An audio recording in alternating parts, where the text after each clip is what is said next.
Hello students, in our previous video we discussed about parameter. Now we shall discuss about area. What is area? Suppose if your parents wants to put a new carpet in your room, how will they know how much carpet to buy? Suppose ये आपका room है, square और rectangle in any shape it can B. ये एक क्या है आपका room है, ठीक है. तो वो इस पर कारपेट लगाना चाहते हैं, ठीक है. तो कारपेट कहाँ पर लगता है बेटा? ये तो बहुत कॉमन सेंस की बात है, hope you all must know. Carpet ये अंदर वाले पार्ट में लगेगा, ठीक है. ये जो बाहर वाला पार्ट है,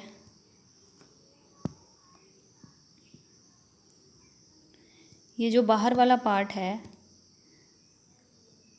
विच इज़ कॉल्ड पैरामीटर, क्या इस पे हम कारपेट लगाएंगे?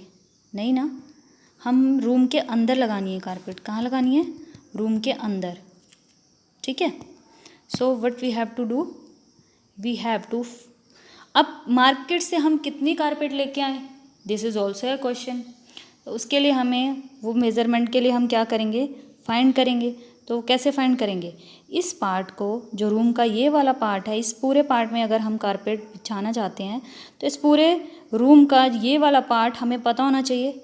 और जो ये पूरा पार्ट है इसी को क्या बोला जाता है? इसी को हम एरिया बोलते हैं. Okay, take one more example. Suppose ये एक फार्मर की फील्ड है, ठीक है. इस फील्ड में वो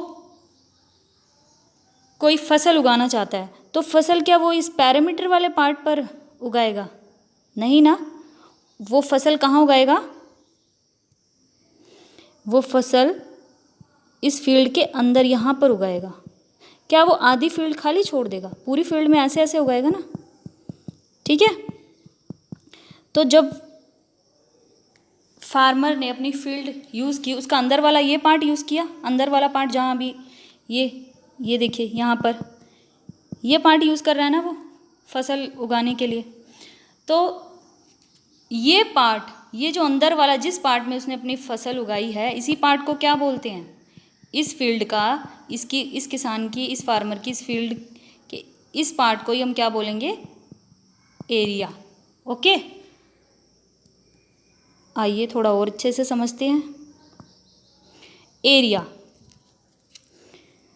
द एरिया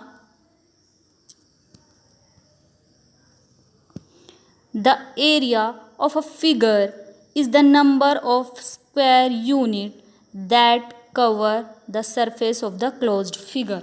अब हमने ये तो देख लिया एरिया क्या होता है, बट अब हम मेज़र कैसे करेंगे एरिया? वो भी हमें पता होना चाहिए ना. जैसे कि अभी हमें कारपेट बिछाना था रूम में, हमें ये तो पता है कि हमें मेज़रमेंट चाहिए कारपेट लाने के लिए, लेकिन उस रूम की मेज़रमेंट करनी कैसे है ये भी तो हमें पता होना चाहिए ना. तो उसी को फाइंड कैसे किया जाता है, आइए हम यहाँ पर डिस्कस करते हैं, ठीक है. देखिए यहाँ पर the area of a figure is the number of square unit. Area क्या होता है? किसी भी फिगर में, जैसे कि ये फिगर आपको गिवन है रेक्टेंगुलर शेप में, इसी फिगर का एग्जांपल लेते हैं. Figure is the number that square unit that covers the surface of the closed figure. Suppose ये एक फिगर है, ये जो इसका ये पूरा अंदर वाला पार्ट है इसको हम क्या बोलेंगे? सरफेस. और क्लोज्ड फिगर क्या होती है ये आपको पहले भी बताया जा चुका है. सपोज ये एक फिगर है, इसको हम बोलेंगे ओपन फिगर. और अगर हमने इसको चारों तरफ से बंद कर दिया, now it will become a closed figure, ठीक है. अब ये जो इसका अंदर वाला पार्ट है ये सरफेस है, ठीक है. इस सरफेस का एरिया कैसे निकाला जाएगा? आप अपनी हथेली को देखिए सभी बच्चे, हथेली पर जब आप ऐसे हाथ फेरिए, जहाँ जिस पार्ट पर आप हाथ फेर रहे हैं वो क्या है? उसका सरफेस है, ठीक है, आपके पाम का.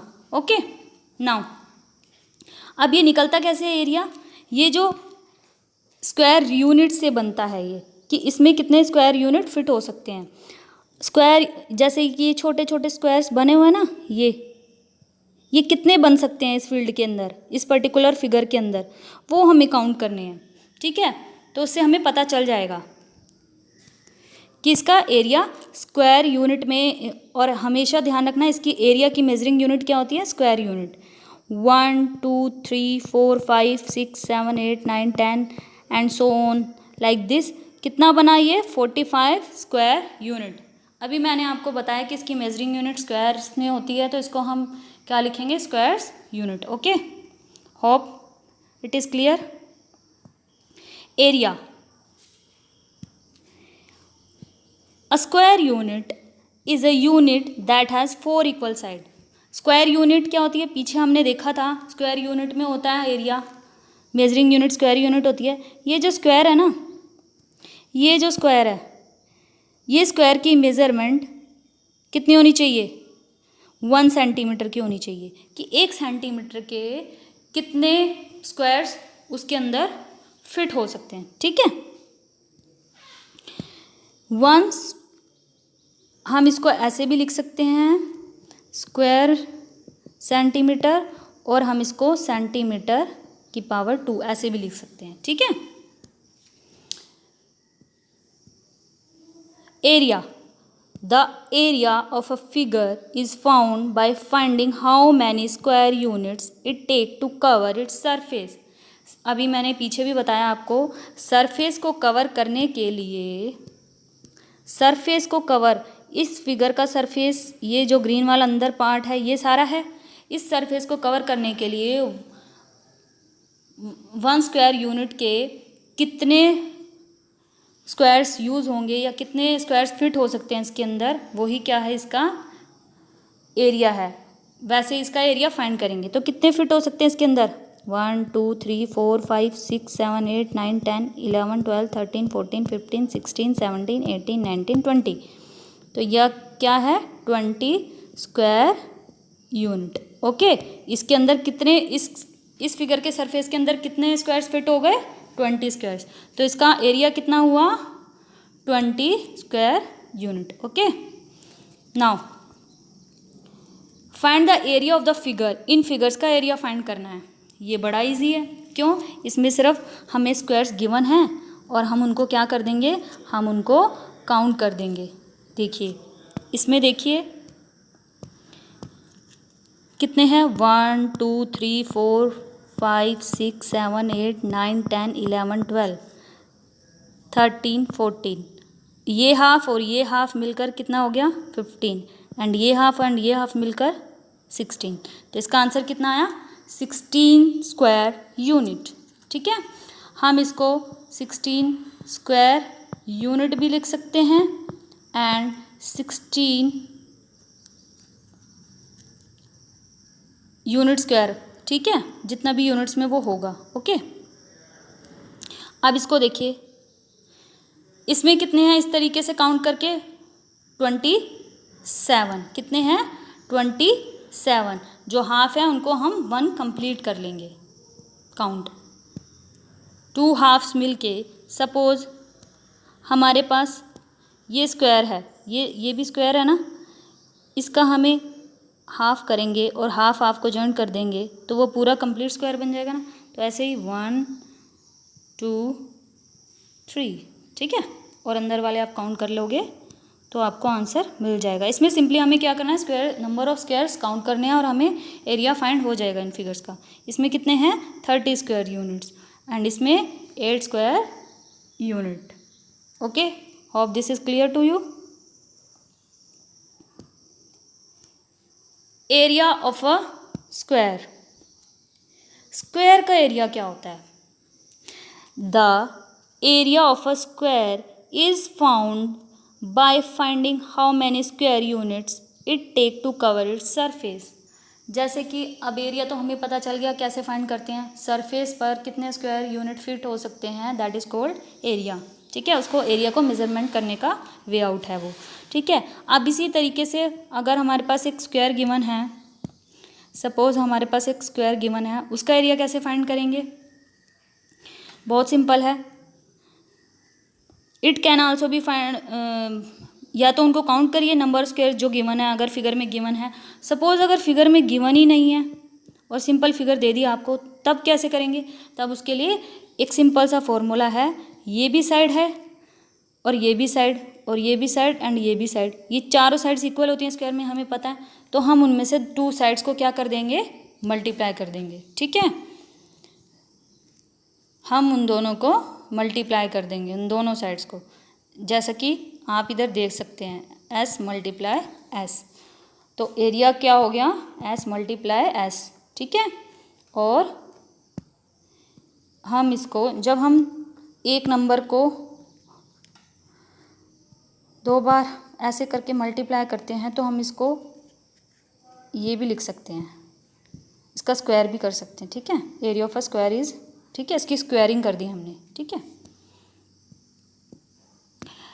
ओहो, find the area of a square using the formula. जो अभी मैंने पीछे आपको फॉर्मूला बताया उसका यूज़ करके आपको क्या करना है? ये फाइंड करना है इनका एरिया। अब इसमें तो स्क्वायर गिवन है, तो इसमें तो आप इजीली काउंट करोगे नंबर ऑफ स्क्वायर्स और आंसर मिल जाएगा आपको 16 सेंटीमीटर स्क्वायर। बट इस केस में यहाँ पे स्क्वायर गिवन नहीं है, या तो आप स्क्वायर बनाओगे या फिर क्या करोगे? आप सीधा फॉर्मूला अप्लाई कर दीजिए अगर आपको पता है तो, और आप सभी को फॉर्मूला पता है तो you can apply that formula very easily. Side multiply side, one side कितनी है? 5 inches, 5 multiply 5 equals to 25 square inches. One more thing, 5 multiply 5, बच्चे क्या करते हैं? इसको ऐड ऑन कर देते हैं और यहाँ आंसर 10 लिख देते हैं। No, that is incorrect. आपको क्या करना है? 5 5 ज़ा 25, यहाँ आपको 25 लिखना है। क्या लिखना है? यहाँ आपको 25 लिखना है, ठीक है। Okay, now come to the next one. Area of a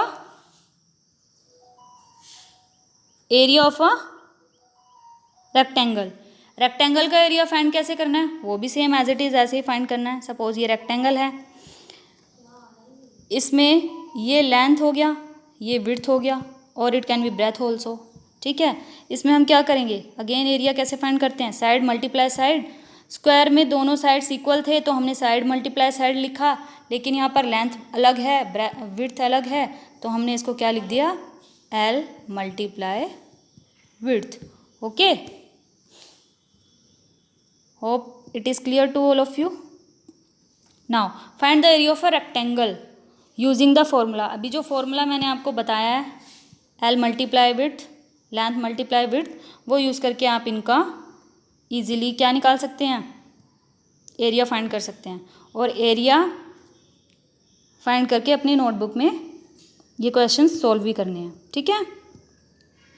now check for understanding, find the parameter and area of the figure. अभी मैंने आपको एरिया का कंसेप्ट बताया और प्रीवियस वीडियो में पैरामीटर का कंसेप्ट बताया, उसका यूज़ करके आपको इस फिगर का क्या फाइंड करना है? Area and parameter. Okay, parameter क्या होता है ये आपको बता चुकी हूँ, एक बार रिकॉल कर लेते हैं। ये जो इसका ये पूरा डिस्टेंस है फिगर का, it will be called as parameter, and the ये इनर सरफेस,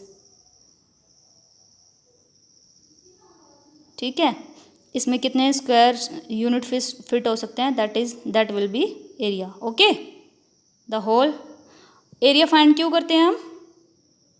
ताकि हम जान सकें कि उस पर्टिकुलर फिगर का एरिया कितना है। सपोज एक टेबल है, टेबल के लिए आप टेबल क्लॉथ लाना चाहते हो, तो आपको कितना टेबल क्लॉथ लगेगा उसके लिए मार्केट में जाके वो आपसे पूछेंगे कितने मेज़रमेंट का चाहिए आपको, तो आप बताओगे, तो वो मेज़रमेंट आप कैसे निकालोगे अपने टेबल की? टेबल के इस पार्ट पर लगाओगे ना आप क्लॉथ।